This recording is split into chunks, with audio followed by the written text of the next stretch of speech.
La France pourra néanmoins signer des traités internationaux qui contribuent à raser la forêt amazonienne pour faire un peu de place, le commerce d'abord. La France pourra néanmoins signer des traités internationaux qui détruisent les fermes familiales au profit d'une agriculture industrielle. Au moins, s'il s'agit de continuer avec le libre-échange, comme ça s'est fait depuis 30 ans, qu'on le dise et qu'on l'écrive. Est-ce que vous connaissez le rapport Ambec, qui est le rapport commandé par le Premier ministre et qui lui a été remis concernant l'accord d'association entre l'Union européenne et le Mercosur en matière de développement durable, qui se trouve ici entre mes mains? Qu'est-ce qu'on y lit? On y lit, page 5, que cet accord va conduire à une accélération de la déforestation annuelle de l'ordre de 5% pendant la période de 6 ans prévue par l'accord. D'accord? Ça veut dire la déforestation, elle ne va pas seulement continuer dans les pays avec lesquels on aura un accord, mais elle va augmenter de 5% par an. Ce n'est pas un effet du méchant Bolsonaro, c'est un effet mécanique du traité de libre-échange qui va faire que, de la même manière qu'on a fait l'usine du monde en Chine, on aura la ferme-usine qui se trouvera au Brésil, et c'est là-bas que seront produits massivement les bœufs. Mais le rapport Ambec poursuit, page 141, et il est encore plus clair à cet endroit. La viande de bœuf émet 413 kg équivalent CO2 par kilogramme de protéines en Amérique latine, contre 128 en Europe de l'Ouest. C'est-à-dire qu'il y a 4 fois plus d'émissions de gaz à effet de serre pour 1 kg de bœuf produit au Brésil que pour 1 kg de bœuf produit en Europe. Et pourtant, la France n'a pas dit non, non fermement, non à cet accord. On produit assez de bœuf sur notre territoire. On ne voit pas l'utilité d'en importer du Brésil. Tout comme on produit suffisamment de pneus sur notre territoire, on ne voit pas l'utilité d'en importer de Chine ou d'ailleurs. Et ça, à la fois l'ouvrier de Bridgestone et l'éleveur du Cantal le comprennent parfaitement. Sur le 197, avis de la commission. Défavorable, monsieur Ruffin. L'amendement l'a dit, la République condamne les délocalisations industrielles qui continuent à polluer sans restriction. Parce qu'aujourd'hui, on peut faire tous les efforts qu'on veut sur le territoire français. Qu'est-ce qui se passe en vérité depuis maintenant 30 ans? C'est qu'on a une baisse des émissions directes liée à la demande intérieure qui est d'environ moins 30%, mais qu'on a eu une augmentation des émissions importées de plus 78%. Ce qui se passe en vérité, c'est que pas du tout on est meilleur sur le plan de la baisse des émissions de gaz à effet de serre, mais simplement on le fait produire ailleurs. Et d'ailleurs, là, il y a un rapport qui vient de sortir du Commissariat général au développement durable, donc qui est un rapport officiel. Les émissions importées représentent plus de la moitié de l'empreinte carbone de la France, 57%. C'est-à-dire que si jamais on réduit l'empreinte carbone sur notre territoire, mais qu'on ne réduit pas l'importation de CO2, ça ne sert à rien, ce qu'on fait. Donc il y a là... Alors vous pouvez dire, c'est pas la bonne rédaction, le verbe il n'est pas à la bonne place. Moi, ce que je vous demande, c'est qu'est-ce que vous comptez faire contre cette donnée macroéconomique qui mine, au fond, toute ambition environnementale? C'est ce que racontait déjà Nicolas Hulot, qui disait, écoutez, vous pouvez faire des éoliennes, mais si jamais vous maintenez le libre-échange, ça tue tout. C'est pas avec ça qu'on va s'en sortir. C'est à cette question que je vous demande de répondre, monsieur le rapporteur et monsieur le ministre. Merci. Avis de la commission. Avis défavorable, chers collègues. Votre formulation de proposition nous semble imparfaite. Qu'entendez-vous exactement par condamner les délocalisations? Est-ce que vous placez sur un plan moral qui aurait bien peu d'effet, ou souhaitez-vous sanctionner pénalement les personnes physiques ou morales qui participeraient à telles opérations? J'avoue que je suis resté un peu interloqué par votre amendement. Avis défavorable. Oui, c'est un amendement qui est vraiment un amendement de bon sens. La République garantit qu'il ne peut y avoir de décision sur les traités de libre-échange potentiellement néfastes pour l'environnement sans débat démocratique. Comment penser que des traités qui peuvent bouleverser la vie des gens, à la fois de l'agriculture, de l'industrie, de la santé, de l'éducation, entrent dans les faits sans qu'il y ait de débat démocratique autour? C'est ce qui se passe. Pourtant, sur les accords multifibres, ça c'était dans les années 70, ça a produit la délocalisation du textile pas de débat. Sur le reground, délocalisation de l'agriculture, pas de débat. Et encore, sur le CETA, il est entré dans les faits, le traité avec le Canada, sans que le Sénat ne se soit prononcé sur la question. Comment considérer ça comme normal?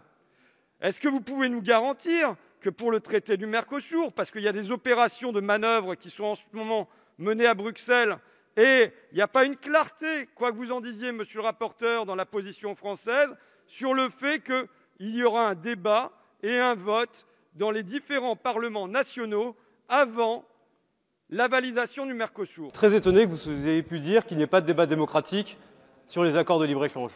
Je suis très étonné parce que vous êtes le représentant d'un parti politique, la France Insoumise, qui a une délégation au Parlement européen. Vous avez été d'ailleurs un de ceux qui a soutenu très activement la candidature à la tête de liste de Manon Aubry. Et pendant toute la campagne des élections européennes, cette question des accords de libre-échange a eu une place majeure dans le débat politique qu'on a pu avoir entre nos différentes familles politiques.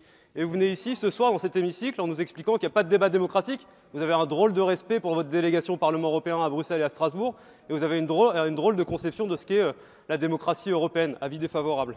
Je reviens sur vos propos, monsieur le rapporteur, tout à l'heure.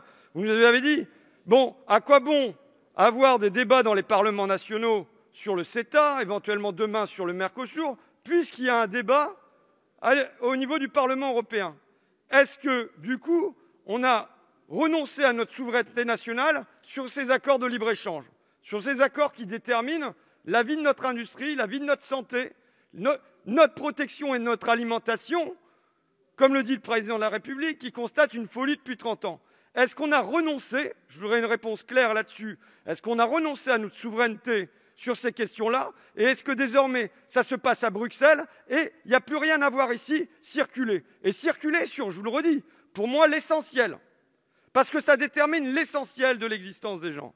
Il y a des accords entre les parlementaires européens pendant des années, et vous avez une délégation qui est bien représentée.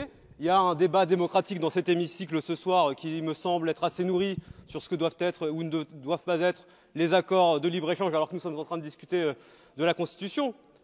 Et après, vous n'aimez pas l'Europe, ça vous regarde. Et moi, je considère qu'il y a une souveraineté nationale et qu'il y a une souveraineté européenne. Et la souveraineté européenne, elle ne se substitue pas à la souveraineté nationale. Elle la complète, elle la renforce, elle nous permet d'être pertinents sur de grands sujets économiques, industriels, environnementaux. Et les deux vont ensemble. On a aujourd'hui un traité qui est le CETA, qui n'est pas passé par le Parlement et qui est pourtant appliqué. Non, vous pouvez vous retourner comme ça avec vivacité en remettant votre masque, monsieur le rapporteur. Non, d'accord. Le CETA, je vous en prie, excusez-moi du coup. Le CETA est passé par l'Assemblée, le CETA n'est pas passé par le Sénat. Le CETA n'a pas fait l'objet d'une ratification par le Parlement français. Il est néanmoins appliqué. Des rapports ont été rendus qui montrent que dans les importations de bœuf en provenance du Canada, il y a des antibiotiques. Il y a un rapport critique remis au Premier ministre sur ces questions. Et pourtant, le débat n'existe pas, ne serait-ce qu'à l'intérieur des assemblées de parlementaires, qui pour moi n'est pas la panacée de la démocratie, mais même à l'intérieur de ces instances-là, aujourd'hui, les accords se mettent en œuvre sans en passer par là. Il faut bien voir que ces traités de libre-échange sont une manière de miner la démocratie. Par exemple, on a la première fortune française, Bernard Arnault, qui en est très conscient et qui s'en félicitait dans son livre « La passion créative ». Les entreprises, surtout internationales, ont des moyens de plus en plus vastes et elles ont acquis en Europe la capacité de jouer la concurrence entre les États.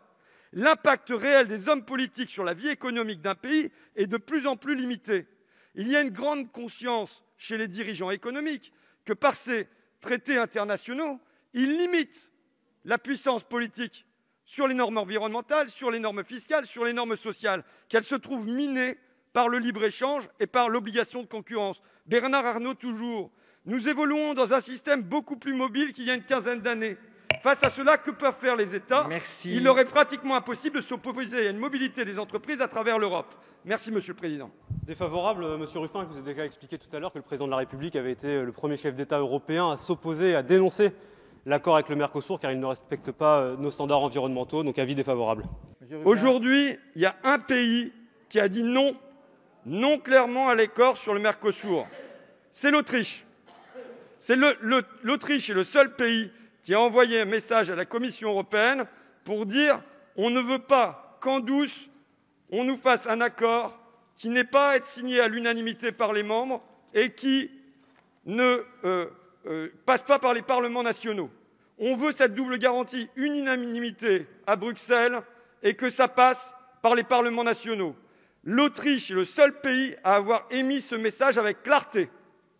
Si vous me dites ce soir, monsieur le rapporteur, ou si vous me dites, monsieur le ministre, sur ce dossier que vous devez connaître, que le président de la République s'engage à dire non à cette manière de traiter le dossier, comme l'a fait l'Autriche, ça sera un engagement fort pour ce soir sur le plan environnemental et sans doute plus fort que la seule modification de la Constitution. Je n'ai jamais aimé le mépris de classe, monsieur Ruffin, mais je n'aime pas non plus le mépris de classe à rebours. Vous ne parlez pas comme ça du président de la République, pardon. Vous feriez mieux de vous taire, voyez-vous. De quoi je parle? Quand vous parlez du président de banquier, d'ailleurs, ça c'est une forme de mépris pour le coup. Le mépris de classe, c'est insupportable, comme le mépris de classe à rebours. Moi, je n'aime pas qu'on insulte les gens, voyez, pas pour ce qu'ils ont été, pour leur profession, pour etc., etc. À quel moment j'ai parlé de président banquier, ne serait-ce que aujourd'hui? Vous regarderez le compte-rendu de la séance, à aucun moment je n'ai parlé de président banquier là, c'est pas grave. On est dans la pure attaque ad hominem qui ne se limite pas à moi, qui va chercher l'apparatchik Mélenchon et ainsi de suite, plutôt que nous répondre aux questions qui sont liées à ce texte, aux amendements qui sont liés à ce texte, et on n'a toujours eu aucune expression sur le banc du gouvernement concernant les traités de libre-échange. Rien. De toute la soirée, je ne fais que vous poser une question.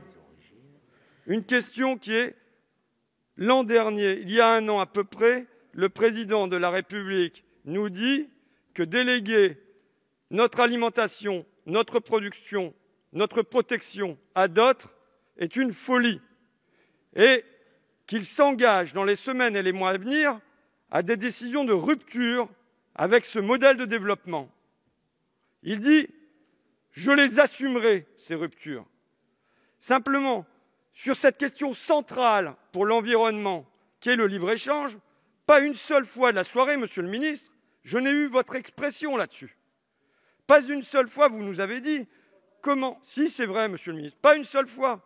Pas une seule fois, vous ne vous êtes exprimé sur le fond, sur ce que produit ce dumping depuis 30 ans maintenant, et sur la manière dont vous envisagez pour l'avenir de résoudre ce souci majeur. Parce que c'est pas en modifiant, soit c'est en modifiant ces 17 mots qu'on change quelque chose au réel, soit pas.